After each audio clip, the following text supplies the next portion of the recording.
మోని మాత, చెప్పండి స్వామి. భిక్షకి బయటికి వెళ్తున్నాను మాత, మీరేం వండొద్దు సరేనా? అయ్యో అవునా స్వామి, ఇప్పుడే పూజ అయింది కదా, మీకోసం వండేద్దాం అని చెప్పి అనుకున్నాను. ఏముందిలే మాత, ఈ పూటకి మీరు వండేసుకోండిలే.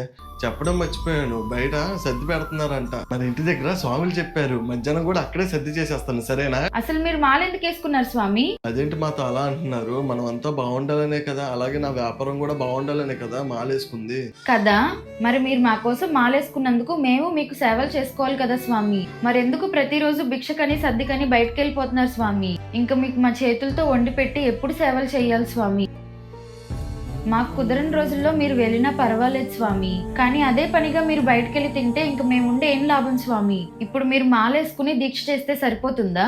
మీతో పాటు మేము అంటే కుటుంబ సమేతంగా చేస్తేనే కదా ఆ దీక్షకు ఫలితం ఉంటుంది. అయ్యో నన్ను క్షమించండి మాత, ఇక నుంచి భిక్ష సర్ది అవన్నీ ఇంట్లోనే చేస్తాను. మీకు కుదరినప్పుడే బయటికి వెళ్ళి చేస్తాను సరేనా? సరే స్వామి.